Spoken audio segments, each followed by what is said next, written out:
ये इलेक्ट्रोकेमिस्ट्री की 4th video है। इससे पहले मैं 3 वीडियो अपलोड कर चुकी हूँ बीएससी सेकेंड ईयर के स्टूडेंट्स के लिए। इलेक्ट्रोकेमिस्ट्री की अगर हम बात करें तो पिछली वीडियो में मैंने डिफरेंट टाइप्स की इलेक्ट्रोड के बारे में बताया था। जो रिवर्सिबल इलेक्ट्रोड होती हैं वो 5 टाइप की होती हैं, उनके बारे में स्टडी की थी। और जो हम ये डिफरेंट टाइप की इलेक्ट्रोड्स यूज़ करते हैं, इन डिफरेंट टाइप की जो रिवर्सिबल इलेक्ट्रोड यूज़ करते हैं, अगर उन सारे इलेक्ट्रोड्स को कुछ कंडीशन स्पेशल तौर पे दी जाए, स्पेशल तौर पे कि अगर हम कंसीडर करें, जैसे मैं बात करती हूँ, मैंने उसकी इलेक्ट्रोड ली। अगर मान लो हमने क्या किया, एक बीकर लिया और बीकर में जिंक की इलेक्ट्रोड को जिंक सल्फेट के सॉल्यूशन में डिप किया। जिंक की रोड को जब हम जिंक सल्फेट के सॉल्यूशन में डिप करते हैं तो जिंक सल्फेट का जो सॉल्यूशन हमने लिया है उसकी कंसंट्रेशन हमने 1 मोल ले ली और टेम्परेचर उसको प्रोवाइड किया 25 डिग्री सेल्सियस। जब ये कंडीशन हम अप्लाई करते हैं तो एक तरह से हमने उसको स्टैंडर्डाइज कर दिया, मतलब उसकी कंडीशंस को फिक्स कर दिया। इन फिक्स की हुई कंडीशन के कारण ही हम उस इलेक्ट्रोड को स्टैंडर्ड इलेक्ट्रोड बोलते हैं। और जब हम उस इलेक्ट्रोड की पोटेंशियल को कैलकुलेट करेंगे तो वो स्टैंडर्ड इलेक्ट्रोड पोटेंशियल बोली जाएगी। जो इलेक्ट्रोड पोटेंशियल होगी उस टाइम पर स्टैंडर्ड कंडीशन प्रोवाइड करने के बाद जो हमें इलेक्ट्रोड की पोटेंशियल मिलेगी वो हमारी स्टैंडर्ड इलेक्ट्रोड पोटेंशियल होगी। ये सॉल्यूशन इलेक्ट्रोड के लिए कंडीशन होगी 1 मोलर कॉन्सेंट्रेशन के साथ में 25 डिग्री सेल्सियस टेम्परेचर या फिर 298 केल्विन टेम्परेचर। और गैसियस इलेक्ट्रोड में वो कंडीशंस चेंज हो जाती है। वहाँ हम सॉल्यूशन की कंसंट्रेशन के कंपैरिजन में गैस के लिए प्रेशर का यूज़ करते हैं और प्रेशर हमारा यूज़ होता है 1 एटमॉस्फेरिक प्रेशर। टेम्परेचर हम उतना ही रखते हैं लेकिन जो कंसंट्रेशन की टर्म है वो प्रेशर की टर्म्स में चेंज हो जाती हैं। इन सारी चीज़ों से गैसेस इलेक्ट्रोड हमें मिल जाती है स्टैंडर्ड फॉर्म में। इसी तरह सॉल्यूशन की कंडीशन अप्लाई करने पर सॉल्यूशन इलेक्ट्रोड मिल जाती है। ये जो इलेक्ट्रोड पोटेंशियल हमें मिलती है, इस इलेक्ट्रोड पोटेंशियल की मेज़रमेंट करना बहुत ज़रूरी है। मेज़रमेंट करने के लिए जो हमारी एब्सोल्यूट वैल्यू है उसके लिए कुछ कंडीशंस हैं। कंडीशंस लाइक हमारी जो वैल्यू आएगी स्टैंडर्ड इलेक्ट्रोड पोटेंशियल की, उसके लिए हमारे पास कभी भी स्टेट ऑफ इक्विलिब्रियम नहीं होना चाहिए। अगर हमारे पास स्टेट ऑफ इक्विलिब्रियम आती है तो उस कंडीशंस को हम फाइंड आउट नहीं कर सकते। स्टेट ऑफ इक्विलिब्रियम आने के बाद रिएक्शन प्रोसीड नहीं करेगी। इलेक्ट्रॉन का जो ट्रांसफ़र है, जो करंट का ट्रांसफ़र है इन इलेक्ट्रोकेमिकल सेल, वो पॉसिबल नहीं होगा। आपको जब मैंने इलेक्ट्रोकेमिस्ट्री कराना स्टार्ट किया तो उस टाइम पे इलेक्ट्रोकेमिकल सेल बताए थे। और इलेक्ट्रोकेमिकल सेल में क्या होता है, इलेक्ट्रॉन्स की मूवमेंट होती है एनोड टू कैथोड और करंट की मूवमेंट्स होती है कैथोड टू एनोड। जब आपकी इक्विलिब्रियम कंडीशन आ जाती है, इक्विलिब्रियम कंडीशन का मतलब जो आपने एक सेल की ईएमएफ होती है और सेल की ईएमएफ के साथ जो आपने बाहर से उसको ईएमएफ प्रोवाइड की, अगर वो दोनों ही अप्लाइड और ड्राइव्ड जो ईएमएफ एक सेल की वो एक दूसरे की इक्वल आ जाती है तो उस कंडीशन में सेल वर्क करना स्टार्ट हो जाता है, वो एक इक्विलिब्रियम स्टेट आ जाती है। तो एक इक्विलिब्रियम स्टेट नहीं होगी तभी हम स्टैंडर्ड इलेक्ट्रोड पोटेंशियल कैलकुलेट कर सकते हैं। अगर इक्विलिब्रियम स्टेट आ गई तो हम स्टैंडर्ड इलेक्ट्रोड पोटेंशियल को कैलकुलेट नहीं कर सकते क्योंकि उसमें कोई भी डिस्प्लेसमेंट नहीं होगी उसके लिए। और जब हम ये यूज़ करते हैं, जब अगर हमें किसी को क्या करनी हो, इलेक्ट्रोड पोटेंशियल कैलकुलेट करनी हो, किसी मेटल की करनी हो, किसी भी सब्सटेंस की करनी हो, तो उसके लिए हमें उसको एक रेफरेंस इलेक्ट्रोड के साथ में कंबाइन करना पड़ता है। जैसे आप कभी भी कोई सामान लेने जाते हो तो सामान लेने के लिए आपने अगर 1 किलो चीनी मांगी तो उस 1 किलो चीनी के साथ में आपका शॉपकीपर क्या करता है, 1 किलो का वेट यूज़ करता है। उसी तरह हम क्या करते हैं, जब हम इलेक्ट्रोड पोटेंशियल कैलकुलेट करते हैं किसी भी सब्सटेंस की तो उसके साथ में एक रेफरेंस इलेक्ट्रोड लेते हैं। वो रेफरेंस इलेक्ट्रोड की जो इलेक्ट्रोड पोटेंशियल होती है वो फिक्स होती है। जैसे आपका उसने एक वेट जो फिक्स करके रखा था, वैसे ही यहाँ पर भी क्या करते हैं, एक जो इलेक्ट्रोड यूज़ करते हैं वो फिक्स्ड करके यूज़ करते हैं ताकि उसके अंदर चेंजेस ना हो। आर्बिट्री फिक्स्ड हो जाती है, उसकी चेंज नहीं होगी। इसका मतलब जो भी चेंज आएगा, आपका जो सेल जो भी चेंज दिखाता है वो किसके अकॉर्डिंग दिखाता है। आप इलेक्ट्रोकेमिकल सेल हमने जो कंसीडर किया, इलेक्ट्रोकेमिकल सेल में हमने एक तरफ रेफरेंस इलेक्ट्रोड डाल दी और दूसरी तरफ वो इलेक्ट्रोड डाल दी जिसका हमने फाइंड आउट करना है।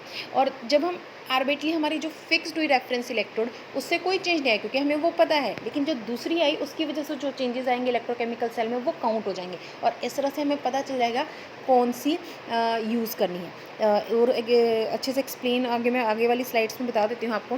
रेफरेंस इलेक्ट्रोड वो अगर हम बात करें तो जो इलेक्ट्रोड स्टैंडर्ड टेम्परेचर पर किसी भी इलेक्ट्रोड पर अगर हम क्या बोलें, हमने कोई इलेक्ट्रोड ली और उस इलेक्ट्रोड की स्टैंडर्ड टेम्परेचर पे एक एक्यूरेट पोटेंशियल कैलकुलेट कर ली, हम इलेक्ट्रोड की एक स्टैंडर्ड टेम्परेचर पर एक्यूरेट इलेक्ट्रोड पोटेंशियल कैलकुलेट करते हैं, उसी को हम रेफरेंस इलेक्ट्रोड के तौर पे यूज़ करते हैं। और जो रेफरेंस इलेक्ट्रोड यूज़ की जाती हैं वो जनरली सिंगल इलेक्ट्रोड की ही यूज़ की जाती हैं। मतलब हाइड्रोजन आप यूज़ करोगे तो वो सिंगल है, उसके किसी के साथ कंबाइन नहीं किया गया। आप कैलोमल इलेक्ट्रोड लेते हो तो वो भी एक सिंगल इलेक्ट्रोड होती है, वो किसी के साथ कंबाइन होकर नहीं बनाई गई है। रेफरेंस इलेक्ट्रोड हमेशा सिंगल इलेक्ट्रोड ही यूज़ की जाती है। कुछ जो रेफरेंस इलेक्ट्रोड के एग्जांपल आपको मैं बता देती हूँ, SHE standard hydrogen electrode, calomel electrode, ये सभी आपको फेमिलियर हो, काफ़ी पढ़ चुके हो इनके बारे में। स्टैंडर्ड हाइड्रोजन जो इलेक्ट्रोड है उसकी EMF जो होती है हाइड्रोजन की वो 0 होती है, और कैलोमल की जो होती है वो 1 पॉइंट समथिंग कुछ होती है। एग्जैक्ट वैल्यू मैं आगे बता दूँगी आपको। अब बात करते हैं स्टैंडर्ड, पहले स्टैंडर्ड हाइड्रोजन इलेक्ट्रोड की, फिर बात करेंगे कैलोमल इलेक्ट्रोड की। सबसे पहले SHE की बात करते हैं तो स्टैंडर्ड हाइड्रोजन इलेक्ट्रोड की शॉर्ट फॉर्म होती है S.H.E।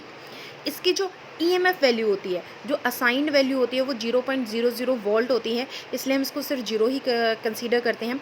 स्टैंडर्ड हाइड्रोजन इलेक्ट्रोड को हम एनोड और कैथोड दोनों तरीके से यूज़ कर सकते हैं।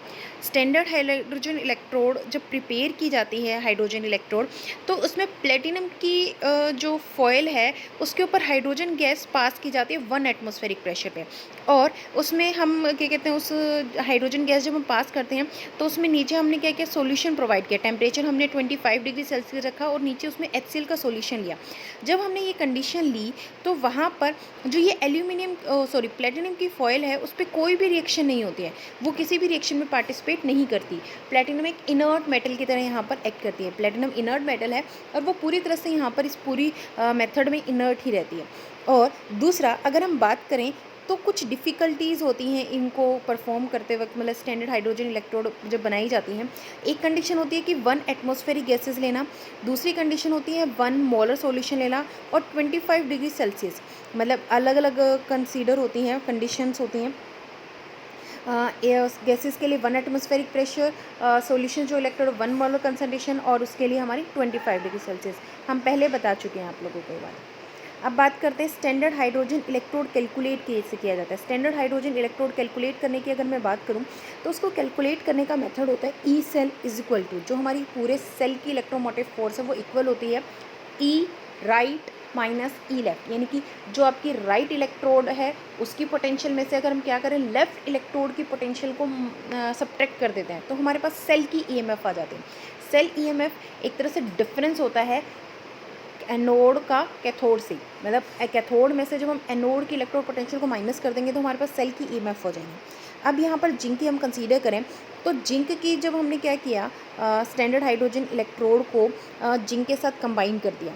एक राइट साइड हमारी हाइड्रोजन है, लेफ़्ट साइड हमारी जिंक है। हमने उसको जब कंबाइन किया तो हाइड्रोजन हमारी कैथोड की तरह एक्ट कर रही है और जिंक हमारा एनोड की तरह एक्ट कर रहा है। और जब हम सेल की उसमें क्या करते हैं, EMF देखते हैं तो वो हमें वैल्यू दिखाते हैं 0.76 वोल्ट। वो सारी वैल्यू हमने यहाँ पे पुट कर दी। पूरे सेल की अगर मैं EMF निकालती हूँ तो ई राइट जो हमारी वैल्यू, यानी कि हाइड्रोजन की जो वैल्यू है वो हमारी 0 है, और जो क्या कहते हैं लेफ़्ट जो हमारी जो उसकी आई है जिंक की, वो क्या है 0.76 आती है। अब मैं पूरे सेल की बात करूँ तो पूरे सेल की जो आई वो कितनी आई, 0.76 वोल्ट। वो सिर्फ किसके कारण होगी, जिंक के कारण होगी। हाइड्रोजन का उसमें कोई भी रोल नहीं होता, क्योंकि ना तो हम 0 को प्लस करें या माइनस करें कोई इफेक्ट नहीं आता। इसका मतलब जो हमारी जिंक की EMF होगी वो कितनी होगी, -0.76 वोल्ट। ऐसे ही अगर हम कॉपर की बात करें तो अभी मैंने बताया था कि हाइड्रोजन को हम कैथोड की तरह भी यूज़ कर सकते हैं, एनोड की तरह भी यूज़ कर सकते हैं। जब जिंक के साथ हाइड्रोजन को कंबाइन करते हैं तो वो कैथोड की तरह एक्ट करती है, लेकिन जब हम उसको कॉपर के साथ कंबाइन करते हैं वो एनोड की तरह एक्ट करना शुरू कर देती है। यहाँ देखो इस डायग्राम में, यहाँ पर अगर मैं बात करूँ तो यहाँ पर प्लेटिनम की फॉइल, मतलब इस तरफ अगर हम देखें तो हमारी हाइड्रोजन की इलेक्ट्रोड है और ये हमारी कॉपर की है, और स्टैंडर्ड कंडीशन अप्लाई की गई है 25 डिग्री सेल्सियस 298 केल्विन पर, और वही फॉर्मूला अप्लाई करके इसमें EMF कैलकुलेट की। ई सेल की अगर हम वैल्यू निकालें तो कितनी आएगी, ई कॉपर माइनस ई हाइड्रोजन। कॉपर हमारा राइट साइड पे था और जो हमारा हाइड्रोजन है वो लेफ़्ट साइड पे था, इसलिए ER माइनस ई लेफ़्ट कर दिया, ई राइट माइनस ई लेफ़्ट। और जो हमारी यहाँ पर V की अगर हम वैल्यू निकालते हैं सेल की, तो जो हमारी वैल्यू दिखाएगा यहाँ पर कॉपर हमारी कितनी दिखा रहा है 0.34। और हम जब ये 0.34 वैल्यू देखते हैं तो हम इस इक्वेशन में पुट कर देते हैं। हाइड्रोजन की जो वैल्यू आई है यहाँ कोई वैल्यू नहीं है हाइड्रोजन की, और यहाँ जो हमारी कॉपर की वैल्यू आई है वो कितनी है 0.34। हमने वो वैल्यूज़ यहाँ पर पुट कर दी। पुट करने पर हमारा क्या आया 0.34 माइनस 0, तो हमारी जो ई सेल की वैल्यू है वो कितनी है 0.34 वोल्ट। इस जो सेल की वैल्यू आई ईएमएफ की वैल्यू 0.34, वही हमारी किसके कारण है, सिर्फ कॉपर के कारण आई। हाइड्रोजन के कारण उस पर कोई भी चेंज नहीं आया। मतलब हमारा जो कॉपर है वो पॉजिटिव की तरह एक्ट करता है, यानी कि जो सेल की ईएमएफ होगी वो किसकी होगी, वही मेटल की भी होगी। जो सेल की ईएमएफ है वही मेटल की ईएमएफ है। फिर ये भी कह सकते हैं जो मेटल की ईएमएफ है वो पॉजिटिव है तो भी हमारी पॉजिटिव आएगी, नेगेटिव है तो हमारी नेगेटिव ही आएगी। नेक्स्ट हम बात करते हैं जब हम कंबाइन कर देते हैं सेल को कैलोमल इलेक्ट्रोड के साथ, मतलब जो मेटल हमने लिया अगर मेटल को हम कैलोमल इलेक्ट्रोड के साथ कंबाइन करते हैं, कैलोमल इलेक्ट्रोड की जो ई सेल की वैल्यू होती है, जब हम अगर बात करें और ईएमएफ अगर ई सेल की कंसीडर करते हैं तो उस केस में कैलोमल के साथ जब कंबाइन करते हैं तो हमारी वैल्यू आ जाती है 1.0025 वोल्ट। हमारी वहाँ पर हाइड्रोजन की जो इलेक्ट्रोड पोटेंशियल थी वो फिक्स थी, लेकिन अगर मैं यहाँ की बात करूँ तो यहाँ पर जो सेल की है वो फिक्स हो जाती है। जब हम कैलोमल इलेक्ट्रोड किसी सेल के साथ फिक्स करते हैं तो हमारी ऑटोमेटिकली सेल की फिक्स हो जाती है। और अगर हम देखें तो यहाँ पर फिक्स करने के बाद E right minus E left की वैल्यू हम निकालते हैं। ई राइट माइनस ई लेफ्ट से अगर हम वैल्यू पुट करें तो कैलोमल इलेक्ट्रोड जो है वो हमारी लेफ्ट साइड है और जिंक जो है हमारी राइट साइड है। और जब हम वैल्यू पुट करेंगे तो ई कैलोमल माइनस ई जिंक की आ जाएगी, और पूरे सेल की अगर हम वैल्यू पुट करके इसमें से जिंक की वैल्यू निकालें तो हमारे जिंक की वैल्यू निकलती है 0.76। सेम वैल्यू हमने हाइड्रोजन के साथ कंबाइन करके भी निकाली थी यहाँ पर, और सेम वैल्यू हमने कैलोमल के इलेक्ट्रोड के साथ भी निकाली। मतलब स्टैंडर्ड जो हाइड्रोजन इलेक्ट्रोड है वो मेटल की इलेक्ट्रोड के अंदर कोई भी मेटल की इलेक्ट्रोड पोटेंशियल के अंदर कोई भी चेंज लेकर नहीं आता। आप किसी भी रेफरेंस इलेक्ट्रोड के साथ उसको कंबाइन करोगे हमेशा जो वैल्यू आएगी वो सेम ही आएंगी।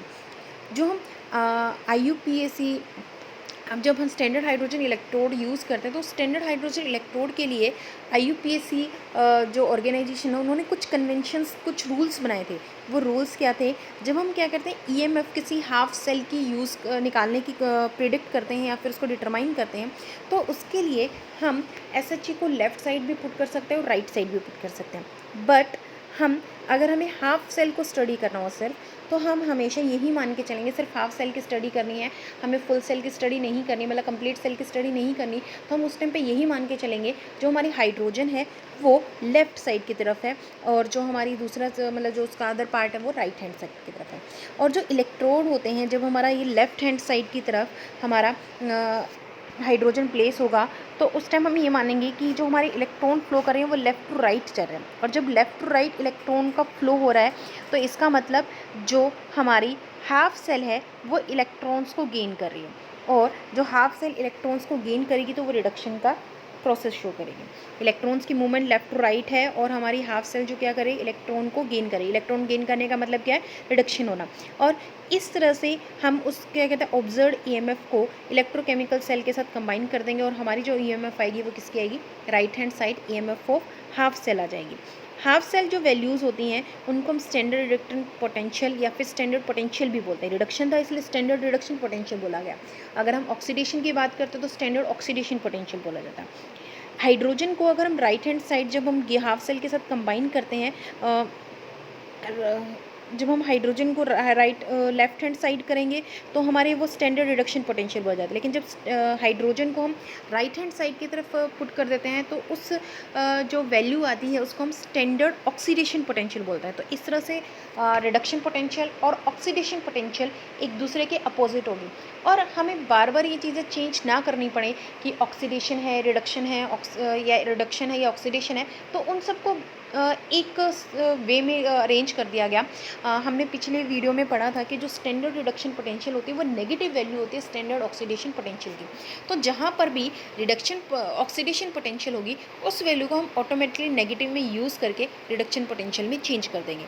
तो यहाँ पर आपने जहाँ पर भी देखा होगा वो कन्वेंशंस यूज़ किए गए हैं। नेक्स्ट है इलेक्ट्रोकेमिकल मतलब जो ये स्टैंडर्ड जितनी भी रिडक्शन पोटेंशियल थी अलग अलग मेटल की फाइंड आउट करके उनको इंक्रीजिंग ऑर्डर में, मतलब एक तरह से कह सकते हो डिक्रीजिंग जो वैल्यू थी रिडक्शन पोटेंशियल की, उसमें अरेंज कर दिया गया।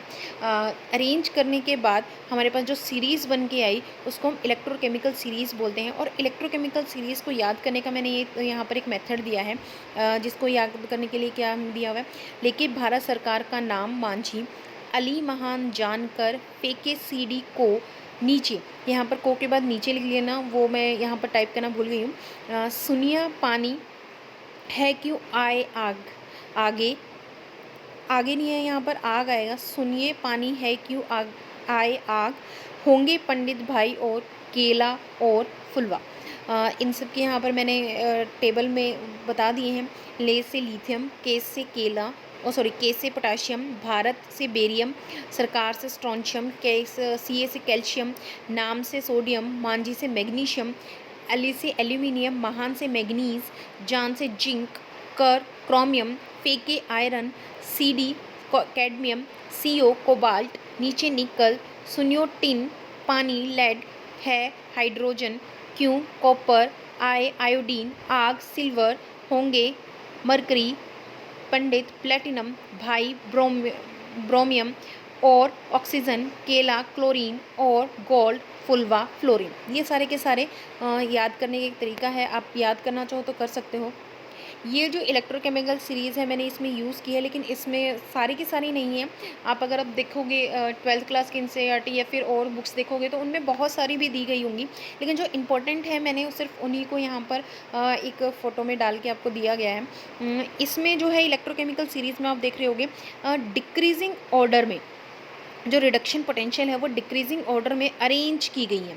और डाउन द ग्रुप जैसे जैसे डाउन द सीरीज जैसे जैसे हम जाते हैं तो रिड्यूसिंग एजेंट की स्ट्रेंथ, मतलब उनको रिड्यूस करने की चीज़ों को, रिड्यूसिंग एजेंट की जो स्ट्रेंथ है वो इंक्रीज़ कर जाती है। रिड्यूसिंग एजेंट मतलब जो दूसरी चीज़ों को बहुत ईजिली ऑक्सीडाइज कर सकता है। जितनी नेगेटिव वैल्यू होगी उतना ही दूसरी चीज़ों को वो ऑक्सीडाइज करेगा।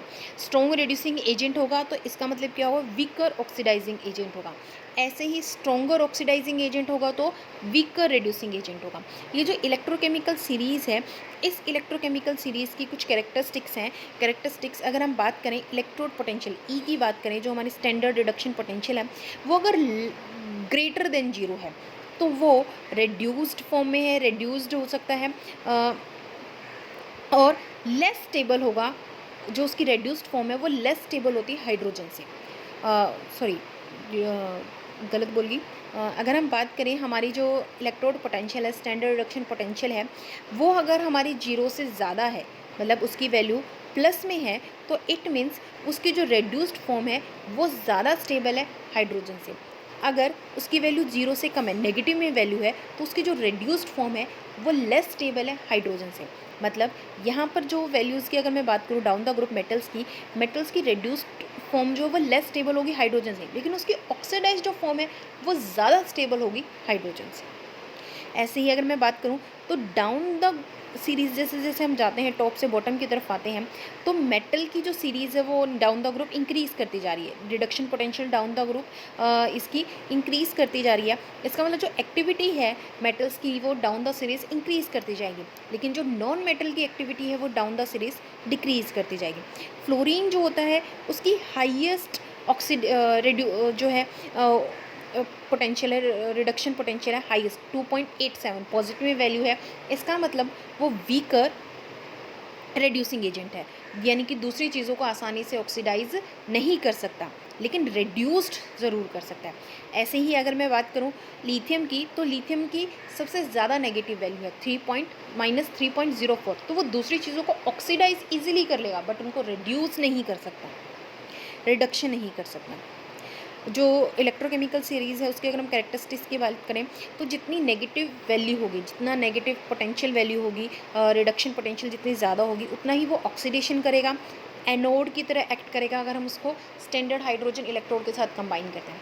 लेकिन अगर वो पॉजिटिव वैल्यू है तो हम अगर हम उसको क्या करेंगे, बात करेंगे तो वो रिडक्शन करेगा, और उसको जब हम कंबाइन करेंगे तो स्टैंडर्ड हाइड्रोजन इलेक्ट्रोड कैथोड की तरह एक्ट करेगी।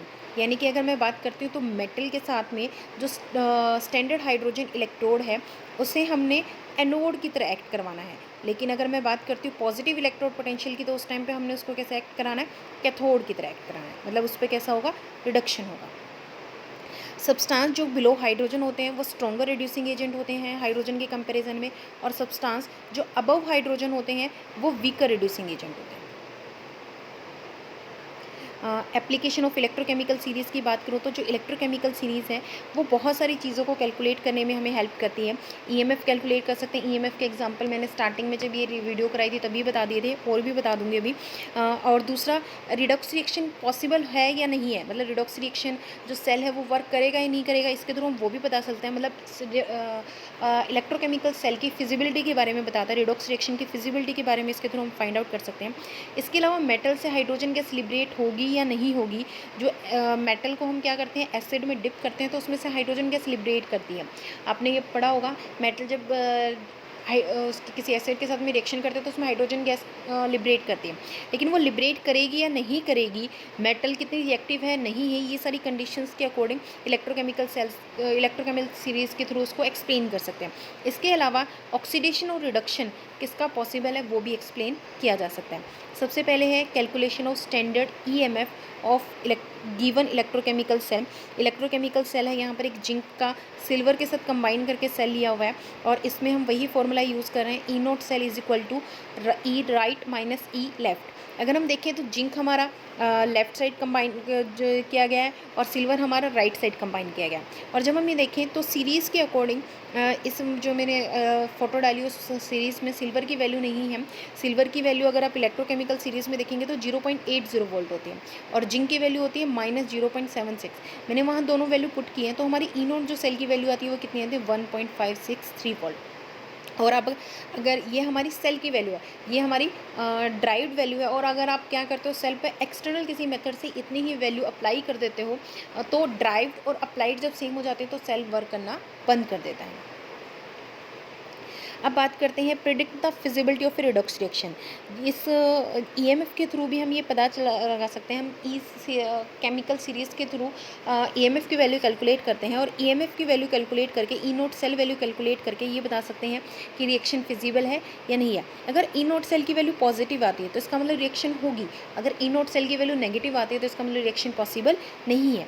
यहाँ पर वही सिल्वर का एग्जाम्पल लिया हुआ है, जिंक और सिल्वर का। अब इसे मैंने थोड़ा सा चेंज कर दिया है, जिंक को सिल्वर की जगह रख लिया है और सिल्वर को जिंक की जगह, मतलब जिंक पहले एनोड का काम कर रही थी और सिल्वर कैथोड का काम कर रही थी, मैंने रिवर्स कर दिया है।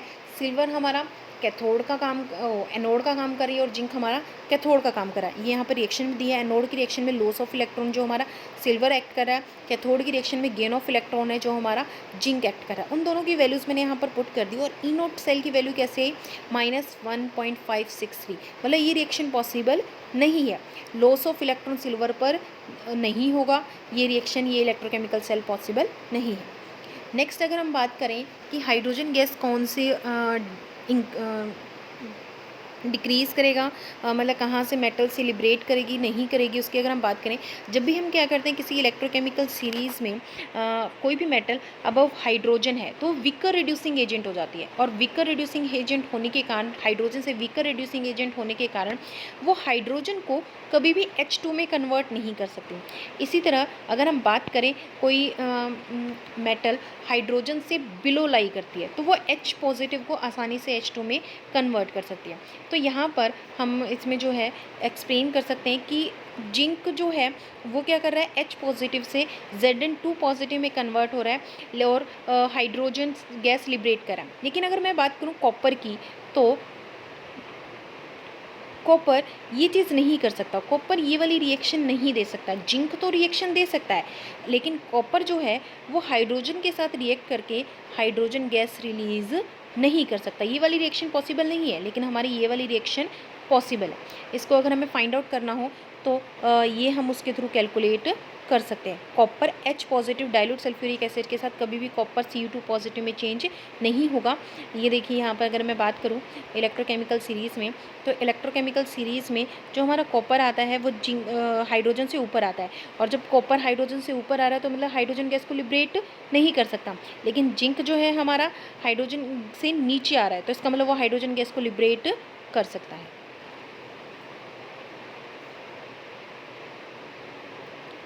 नेक्स्ट है to predict the relative ease of oxidation और रिडक्शन ऑफ वेरियस एलिमेंट्स, मतलब जो डिफरेंट एलिमेंट्स हैं उनका रिडक्शन और ऑक्सीडेशन पॉसिबल है या नहीं। यहाँ पे मैंने 4 एलिमेंट्स लिए और उन 4 एलिमेंट्स के साथ में उनको उनकी डिक्रीजिंग ऑर्डर में, इलेक्ट्रोड पोटेंशियल की डिक्रीजिंग ऑर्डर में उनको प्लेस किया है यहाँ पर। और अब बात करते हैं तो जो कॉपर है उसकी सबसे ज़्यादा वैल्यू है 0.34, और वो बेस्ट ऑक्सीडाइजिंग एजेंट है, बेस्ट ऑक्सीडाइजिंग एजेंट है। और अगर हम बात करें कॉपर की तो उसकी टेंडेंसी होती है ऑक्सीडाइजिंग एजेंट की रिड्यूस्ड होने की। अगर हम बात करें यहाँ पर लास्ट वीडियो में अगर देखें तो यहाँ पर इसकी वैल्यू क्या होती है, कॉपर की सबसे वैल्यू होती है, जैसे जैसे हम डाउन द ग्रुप जाते हैं तो down the group stronger reducing agent होता है। और स्ट्रॉन्गर रिड्यूसिंग एजेंट होने का मतलब हमारा जो जिंक था उस सीरीज़ में वो रिड्यूसिंग एजेंट था, लेकिन कॉपर जो था हमारा वो वीकर रिड्यूसिंग एजेंट होने का मतलब स्ट्रॉन्गर ऑक्सीडाइजिंग एजेंट होना। तो यहाँ पर अगर मैं कॉपर की बात करती हूँ तो कॉपर कैसा है इस सीरीज़ के अकॉर्डिंग, इन सब में कॉपर कैसा है, best oxidizing agent. Best oxidizing होने के लिए ये रिड्यूस्ड हो जाएगा, ग्रेटेस्ट टेंडेंसी होगी टू बी रिड्यूस्ड, मतलब दूसरी चीज़ों को रिड्यूस नहीं कर दूसरी चीज़ों को ऑक्सीडाइज नहीं कर सकता, लेकिन खुद ईजिली रिड्यूस करता है। इसी तरह जिंक की बात करूँ तो जिंक वर्स्ट ऑक्सीडाइजिंग एजेंट है। वर्स्ट ऑक्सीडाइजिंग एजेंट होने के कारण ये दूसरों से इलेक्ट्रॉन, जो लिस्ट इलेक्ट्रॉन अट्रैक्टिंग आयन है, इलेक्ट्रॉन रिलीज करेगा, ऑक्सीडेशन करेगा, रिडक्शन नहीं करेगा, दूसरी चीज़ों को ऑक्सीडाइज कर देगा लेकिन रिड्यूस्ड नहीं करेगा। इसी में अगर मैं बात करती हूँ जिंक की, तो जिंक की अगर हम कंसीडर करें अपोजिट रिएक्शन हो, मतलब जिंक ने क्या किया, लॉस ऑफ इलेक्ट्रॉन किया, और लॉस ऑफ इलेक्ट्रॉन करके हमारा क्या कहते हैं, अगर मोस्ट पॉजिटिव वैल्यू होती,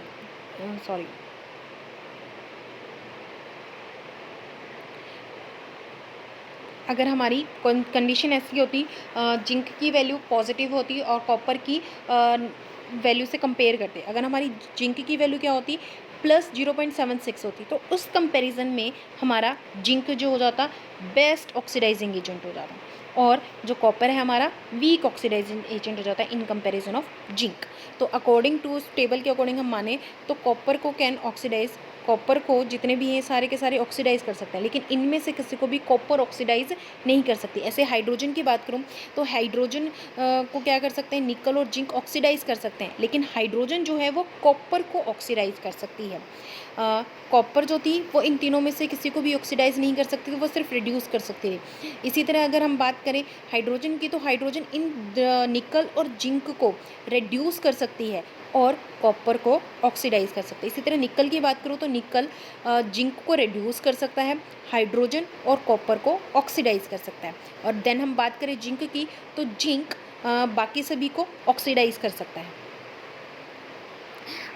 नेक्स्ट अगर हम बात करते हैं तो इन सबको स्टडी करने के बाद ये हम पूरा इलेक्ट्रोकेमिकल सीरीज़ ये जितनी भी पढ़ी उनके अकॉर्डिंग हम कुछ पॉइंट्स को ध्यान में रख सकते हैं। तो जितनी ज़्यादा इलेक्ट्रोड पॉजिटिव होगी उतना ही ऑक्सीडाइजिंग एजिबिलिटी ज़्यादा होगी दूसरे आइंस की तरफ, वो टेबल में उतना ही ऊपर आएगा, मतलब जितनी पॉजिटिव वैल्यू वो टेबल में सबसे अबव आएगा, अगर नेगेटिव वैल्यू वो टेबल में सबसे बिलो आएगा। और कुछ स्टैंडर्ड कंडीशंस जो टेबल में हम किसी भी सब्सटेंस की अगर बात करते हैं वो स्पॉन्टेनियसली ऑक्सीडाइज कर देता है ऑटोमेटिकली। अगर उस टेबल के अकॉर्डिंग बात करें तो जो वैल्यू ऊपर है, मतलब अगर हम बात करें कॉपर और जिंक की, तो कॉपर क्या कर सकता है, आसानी से जिंक को रेड्यूस कर सकता है, लेकिन कभी भी वो जिंक को ऑक्सीडाइज नहीं कर सकता। इसी तरह अगर मैं जिंक और कॉपर का कंपेयर करूँ अपोजिट करके, तो जिंक कॉपर को ऑक्सीडाइज कर सकता है लेकिन रेड्यूस नहीं कर सकता।